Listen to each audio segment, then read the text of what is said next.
Hey, what's up guys? Welcome to another video. Today I'm going to show you how to shoot a MacBook Pro video like this.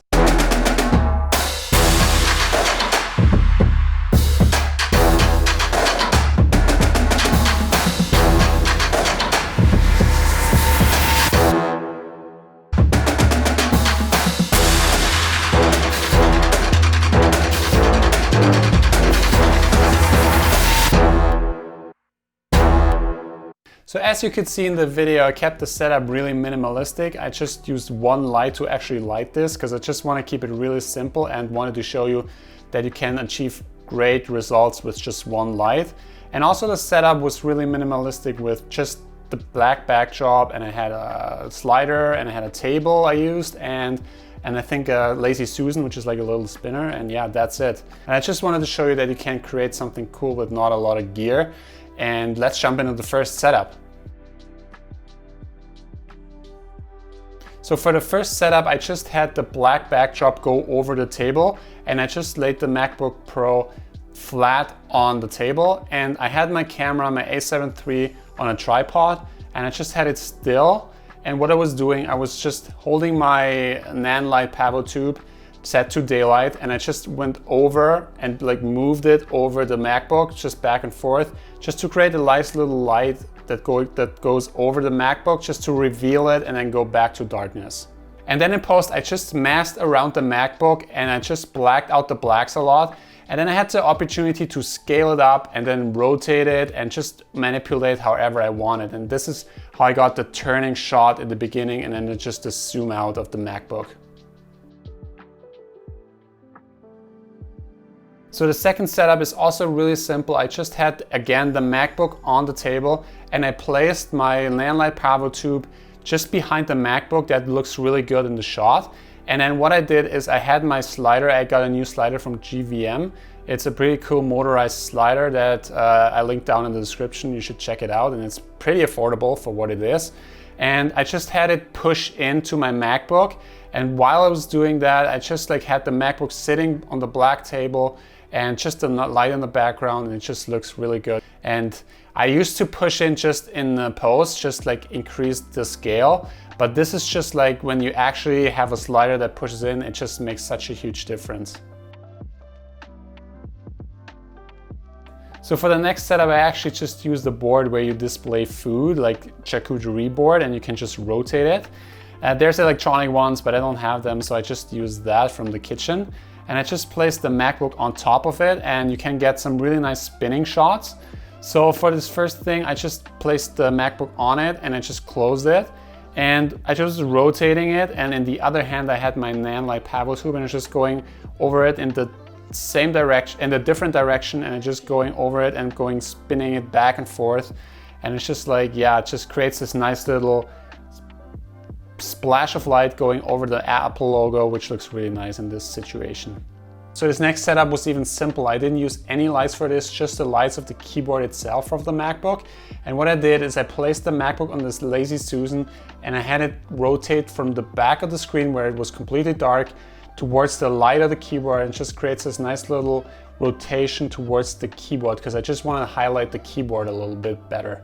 And I was taking real advantage of the low light capabilities of the A7 III because it's so good in low light, and it's really helpful to have a camera that good, which doesn't create a lot of noise in the image, and you can really use it without any lighting.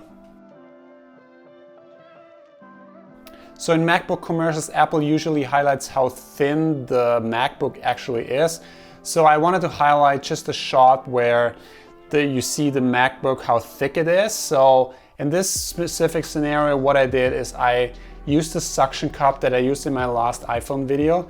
And it was really sketchy because I had the suction cup on the back, on the bottom of the MacBook, and it just held it up on a tripod. And what I did is I had my slider pushing in on the MacBook. And the idea behind this was that I can easily mask it out in post. So I just have the MacBook sticking out from the tripod, and it's just easier to mask around. So what I did in post is just mask around.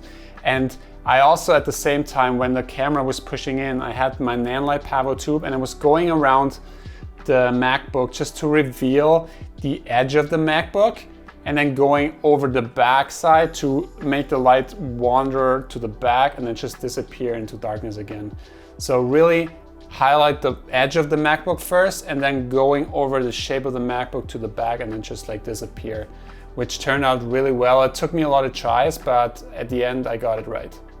And it was also really important because I couldn't use manual focus because the slider was pushing in. And it's really important that you have a high aperture because you want the whole product to be in focus. And if you just have an aperture of 2.8, it might be just like the beginning of the MacBook might be in focus, but not the back. So you want to crank it up as much as you can. I know it's hard if you don't have a good camera in darkness, if you don't shoot with a lot of light, but yeah, just make sure that you increase the aperture because yeah, you really want the whole product to be in focus. So I also wanted to highlight the screen a little bit. So what I did was actually pretty simple as well. I just had the MacBook sitting on the table, and what I did was I was moving my nanlite pavo tube just from below to above, and I just like wanted to get the reflection of the nanlite pavo tube on the screen, and I just made it at an angle that looked good, and it's just trial and error, and I got this shot and it looks really nice. And with this, it's a lot of experimenting, which angles you should use and where don't you see the light in the shot. And it's just really experimenting and try and error, but eventually you figure it out and you get the good looking shot. I also wanted to get some action in there when I was typing. So I think it looks a little bit funny because I was just typing random stuff.